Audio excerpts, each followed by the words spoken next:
Volvemos de nuevo al plano político y nos vamos a fijar en la cuestión de la vivienda, con ese decreto de los alquileres que ayer tumbó el Congreso de los Diputados y que desde luego no deja un buen punto a los de Yolanda Díaz. Junts ya había adelantado que votaría en contra. Sin el apoyo del partido de Carles Puigdemont, clave para el gobierno de Pedro Sánchez, la medida, aunque se aprobó previamente en el Congreso de Ministros, no ha salido adelante. El PNV comunicó antes de la votación su abstención. Consideran que no se puede afrontar una crisis estructural como la de la vivienda a golpe de decreto, sin negociación ni consenso. Hemos decidido abstenernos en este decreto sobre la prórroga de los alquileres por razones formales y también de fondo. No se puede hacer frente a la crisis de la vivienda recurriendo reiteradamente a la figura del decreto ley. El malestar de los partidos, de los que depende la continuidad del gobierno, es evidente. El hartazgo de Junts ya era claro. ¿Qué argumento democrático le queda al señor Sánchez para no convocar elecciones? Y ahora se suma también el PNV. Sobre la posibilidad de un adelanto electoral lo dejan en manos del presidente. Siempre decimos que es Sánchez el que tiene el botón para que finalice la legislatura. Los apoyos del gobierno se rompen y la legislatura entra en una fase de máxima debilidad. Esto es lo que el PNV le pregunta al jefe del Ejecutivo. La forma en que pretende llevar adelante sus planes con una aritmética parlamentaria negativa. Y por si los socialistas no tenían suficiente, el Partido Socialista de Euskadi ha decidido publicar en redes sociales esta foto generada con inteligencia artificial del líder del PNV, Aitor Esteban, para mofarse de las declaraciones acerca de la negociación del nuevo estatuto. El PNV ha decidido anular la reunión prevista con Moncloa. Vamos a hablar de ello con Laura Martínez, ella es la directora de comunicación de Ahorro. Muy buenas tardes, Laura. Hola, muy buenas tardes. Bueno, no sé si nos puedes aclarar qué pasa precisamente ahora con todos esos inquilinos que solicitaron esa prórroga y también de cara a los propietarios, porque muchos consideran que no procede aplicar esa prórroga. El lío jurídico es tremendo, creo que son los tribunales quienes van a tener la última palabra, eso sin lugar a dudas, pero ¿qué pasa así más rápido principalmente con esos inquilinos? Pues exactamente lo que estás comentando. Tenemos un lío jurídico tremendo y realmente no podemos dar una respuesta clara ni a los inquilinos ni a los dueños de esas viviendas. Según algunos juristas, todas aquellas personas que solicitaron mediante el burofax esa prórroga de los alquileres durante 2 años en el plazo, o sea, hasta ayer, debería estar en vigor. Pero también hay otros juristas que indican que no, porque debería ser a fecha de cuando finaliza ese contrato de alquiler. Así que la verdad que nos genera una incertidumbre brutal, sobre todo para los ciudadanos y también para los que están en alquiler y para los dueños de esas viviendas. Así que esperamos ahora un lío judicial tremendo y disparidad también en lo que decidan jueces de diferentes ciudades, provincias. Habrá zonas, según el juez, que se mantendrá el haber enviado el burofax en plazo, y en otros sitios pues igual el juez pues determinará que será en función de cuándo ha finalizado ese contrato de alquiler.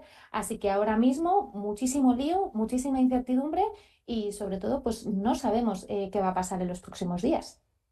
Claro, cada caso será un mundo, porque desde luego este decreto se ha convertido en un papel mojado, pero pongamos un caso práctico: inquilino que solicita esa prórroga, que envía el burofax, propietario que lo acepta porque se ve obligado a ello. Si ese propietario luego puede acudir también a los tribunales. Exacto, puede ir también a los tribunales. En principio se debería de aceptar porque ha sido en plazo mientras ha estado en vigor esa ley. Y entonces debería de seguir adelante y esa prórroga de 2 años debería hacerse efectiva. Pero también hay otros juristas que determinan que no, que si ese plazo del alquiler acaba más adelante y además este decreto pues a partir de hoy ya no está en vigor, pues se irían a juicio y posiblemente también podría ganarlo el dueño de la vivienda y no prorrogar ese alquiler 2 años a pesar de que ha enviado el burofax en plazo y previamente lo hubiera aceptado. Bueno, supongo que eso también, se lo pregunto directamente, genera una inseguridad tremenda en un mercado del alquiler que tampoco pasa por su mejor momento de cara a aquellas personas que quieren alquilar una casa. Podemos decir que es lo que le faltaba al mercado del alquiler, ¿no? Con todo lo que estamos teniendo, porque además estamos tomando medidas del mercado del alquiler sin tener en cuenta la compraventa. O sea, estamos intentando poner una tirita a un problema que es general, que es el problema de la vivienda, que tiene que ver con el alquiler y con la compraventa, ¿no? Y el problema va más allá de poner tiritas y de legislar. Esto es como poner barreras al campo, ¿no? Tenemos un problema económico básico de oferta y demanda, y con estas medidas que no tienen ningún sentido ni a corto ni a medio plazo, lo único que estamos haciendo pues es generar más inseguridad, volver locos a los inquilinos y volver locos también a los propietarios de esas viviendas, que tampoco saben cómo tienen que actuar.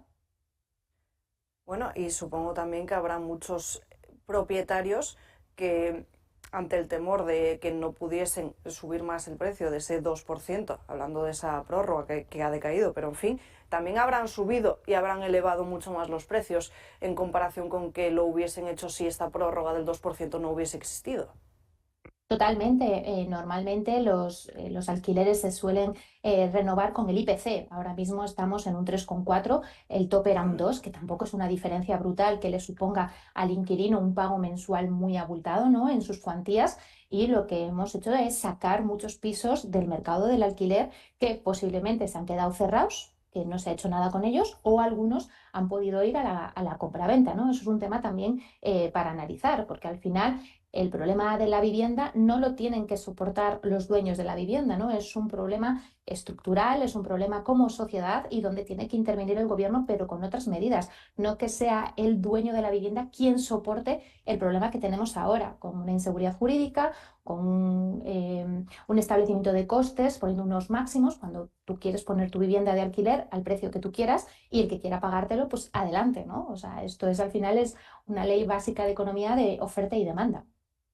Laura, pregunta ahora a Josep María Francas. Sí, porque creo que es importante destacar que lo que está pasando ahora tampoco es anecdótico. Es decir, según cuentan, y eso lo sabrás tú, Laura, ahora se cumplen los 7 años de cuando se hicieron los contratos del entorno COVID. Y eso lo que quiere decir es que esos contratos vencen y por tanto hay que renovar el contrato. Y en esa renovación de contrato, y eso sí que lo puedo asegurar yo porque he hablado con gente que le ha ocurrido, la empresa que les alquilaba el piso simplemente les propone una subida solamente de un 40%. Y eso parece que es perfectamente legal en el nuevo contrato, que será para 5 o para 7 años según a quien contrates, ¿no?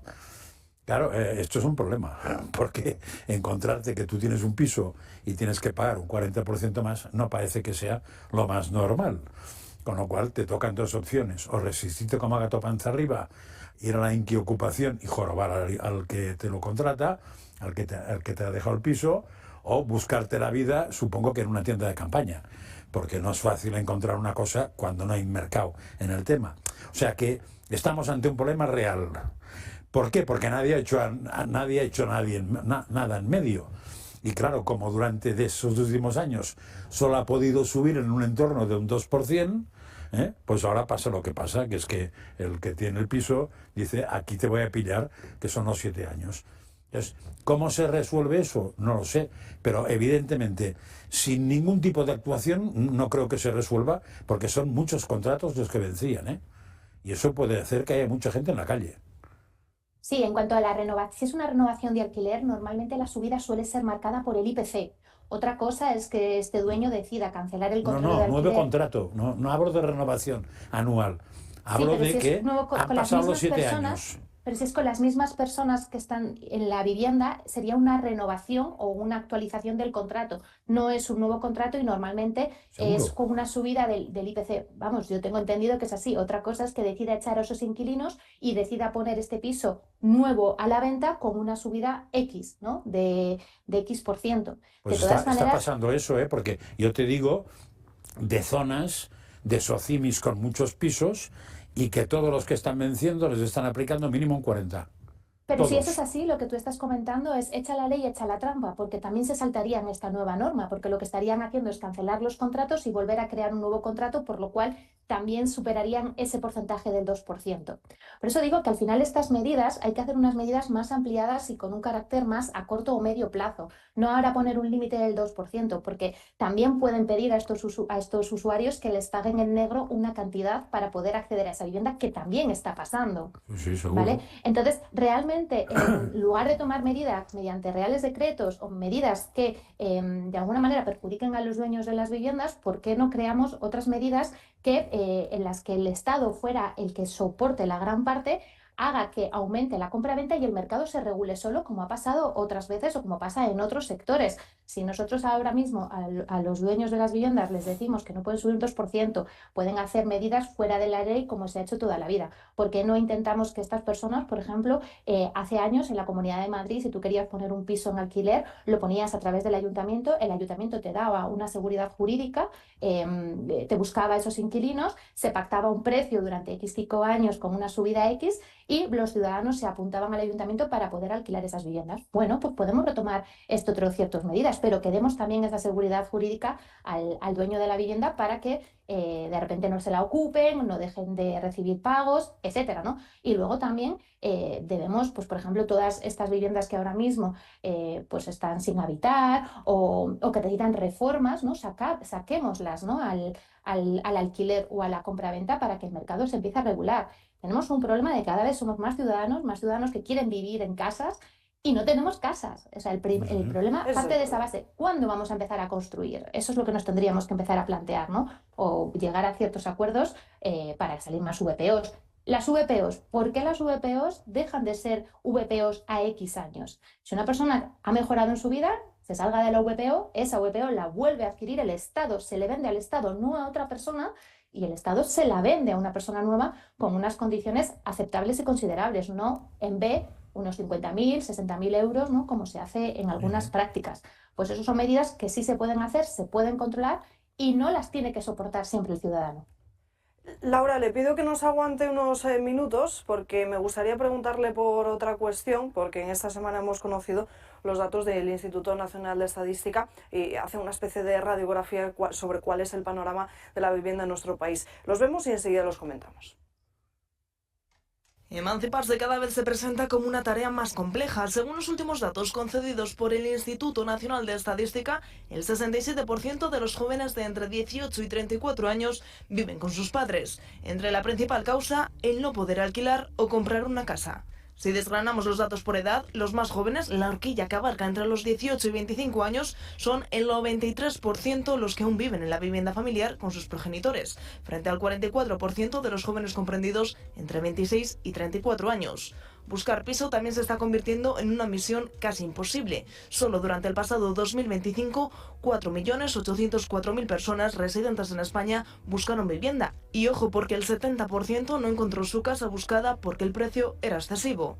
Si volvemos al grupo de jóvenes que aún viven con sus padres, una minoría, tan solo el 7%, reconoce que sí está ahorrando para una casa en el futuro. Una situación complicada teniendo en cuenta los salarios tan bajos que muchos de ellos tienen en sus primeros empleos. Entre los últimos datos arrojados por el INE señalan a los jóvenes inquilinos y extranjeros como los más afectados en la búsqueda de una vivienda, que lejos de ser un problema solo en las grandes ciudades, también comienza a afectar a los pueblos con grandes núcleos urbanos, donde la oferta y la demanda cada vez está más desajustada cuanto más grande es el municipio. Mientras vemos como el precio de la vivienda cada vez es más abusivo, como hay menos casas en el mercado, los jóvenes vuelven a ser los mayores perjudicados, que ven como vivir con sus padres empieza a ser una realidad cada vez más duradera.